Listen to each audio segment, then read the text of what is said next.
Hi everyone. I'm going to demonstrate how to change corks on your boots. These are Meindls. I've had them for 4 years and this will be my second replacement. They're not terribly worn out, but they're enough that I want some better traction. You can tell the difference on the tip here.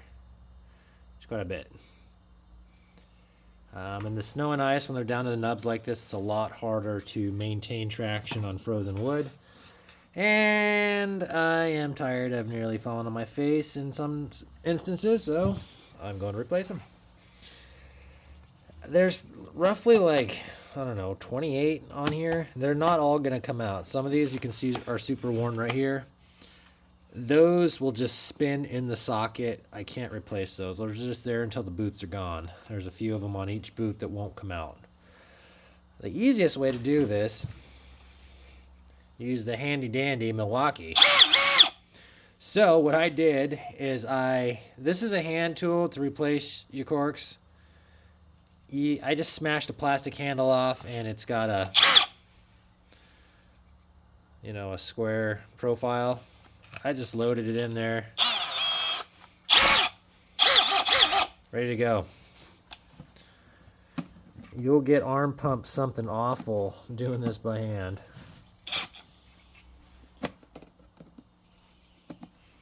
If I can get it centered. It's a little more tricky, but lots faster. You want to make sure your boots are clean so you don't get any gunk in the threads, because these are threads. I should have my air nozzle, and just when I get all these replaced, I'm going to kind of blow it out, because a little bit of dirt does get in there. But you can see it's a thread with some bits on it right there, so it digs into the soft rubber, and there's a steel insert for the threading in there. So we're just going to go through the process of pulling all these off and putting them all in. I probably won't show both boots, just the one boot, but the process of it, and yeah, you'll get an idea of how long this actually takes. So I don't make a mess of it everywhere. I'm just going to throw the old ones in a catch bin, because there's a chance I'm going to come up short. There's 50 in a bag. I might have to put some of the used ones back in to maintain the full amount. The first time I did this a couple years back, I did it all by hand, and oh my gosh, let me tell you, that was arm pump central. Like cramping time. You twist on that thing a few hundred times per boot to get these things threaded, and oh man, it was an experience, to say the least. With your drill, it goes a lot faster. So this one is an old one. Watch it. I don't think it'll come out. Yeah, just twist the boot out of my hand. Get my impact driver.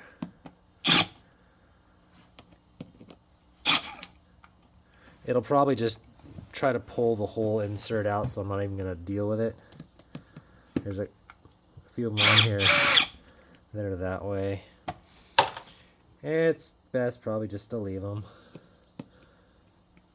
It sucks because you lose a little bit of dexterity on your feet because you got shorts and highs, but they won't come out, so there's nothing you can do about it.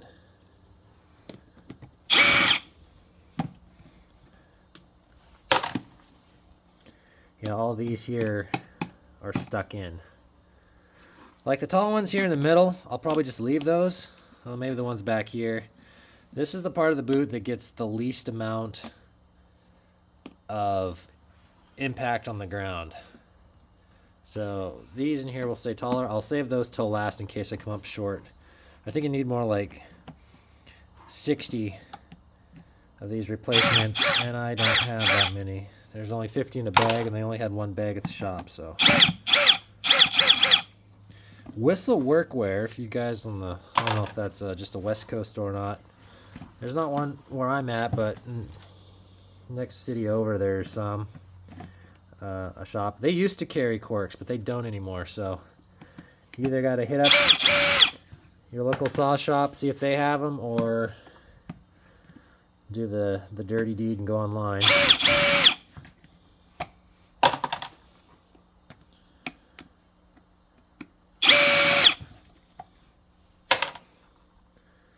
I was in, yeah, it's not going to come out. See how it just spins in the boot?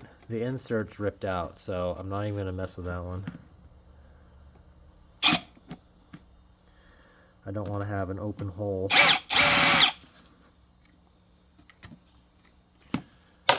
Anyway, was in a good foot of snow today, and when you get snow on the bottom of your boots and it's a thick, heavy snow and it's just caking on the bottom, you go to step on a log, you're going for a ride because your corks aren't going to hit the log. All right. My air hose here.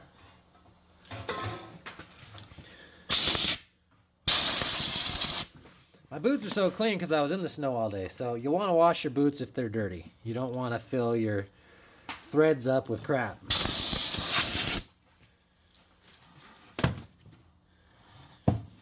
Now I'll seat these by hand and then I'll hit them with a drill because you could easily cross thread it by trying to start it with actually I don't think it'd work because they're not magnetic. It's like a 10. Oh, maybe the spikes themselves are magnetic, but the head isn't that you screw them in with, so. Now, you got to be careful when you put in new ones after you've been used to the nubbins for so long, because you'll be grabbing on absolutely everything. It's going to feel like you're just stuck to every surface. You got to be careful. When they're wore out a little bit, you can kind of drag your feet more, but when they're new, you got to pick your feet up. Otherwise, you're going to end up on your face.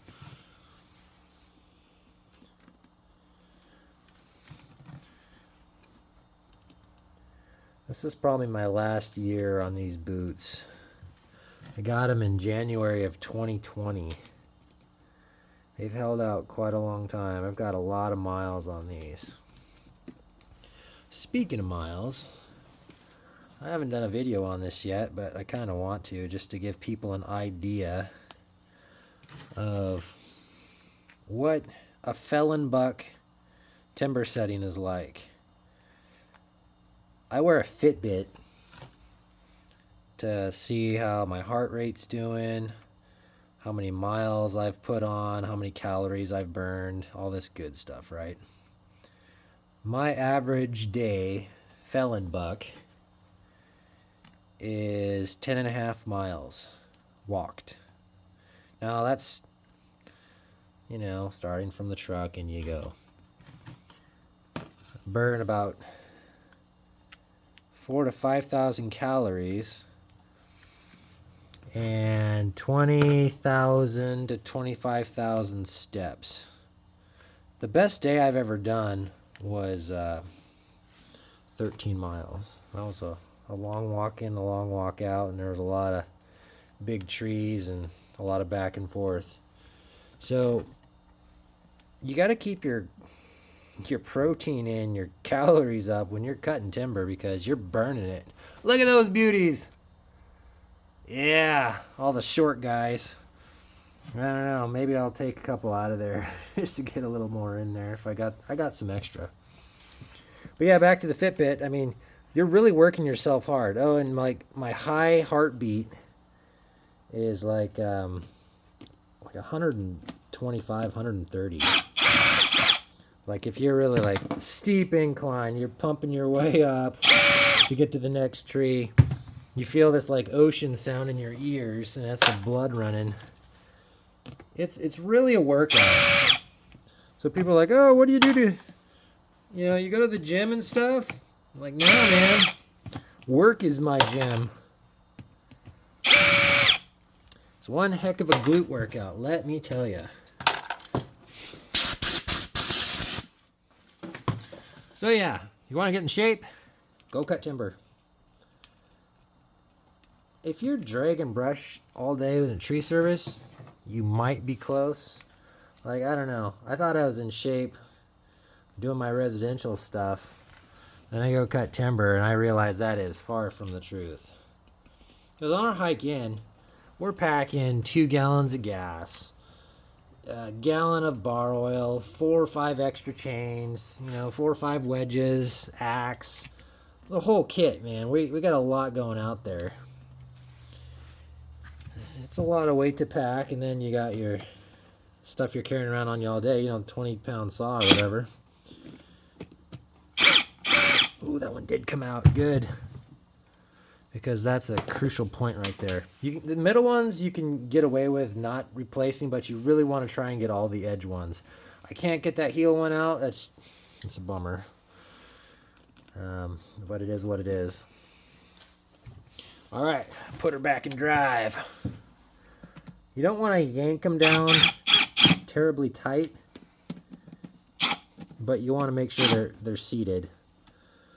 These will occasionally loosen, so it's good to take a peek at the bottom of your boots. These little screws will also loosen over time. Some will back out, and you want to drive them back in.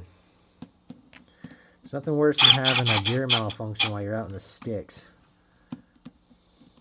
Because I'm not sure anybody carries extra corks out there. I mean, maybe an extra pair of boots, but not the extra spikes.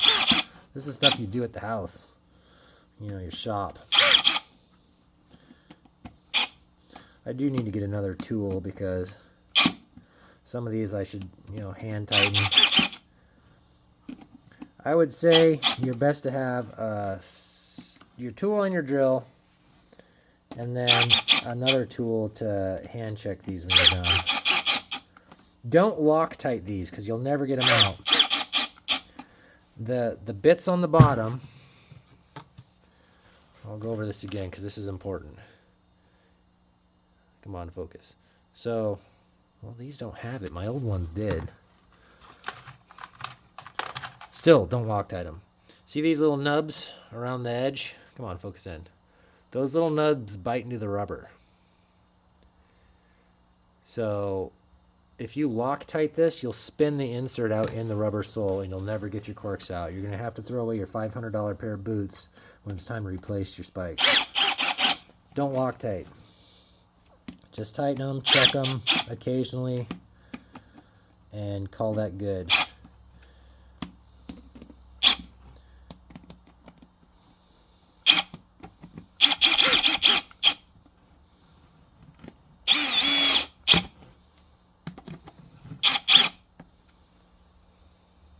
Oh, these are going to be nice.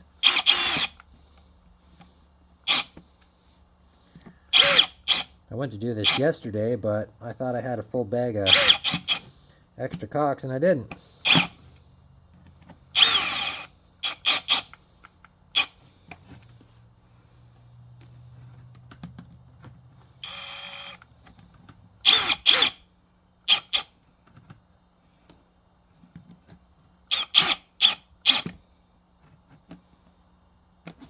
All right, there we have it.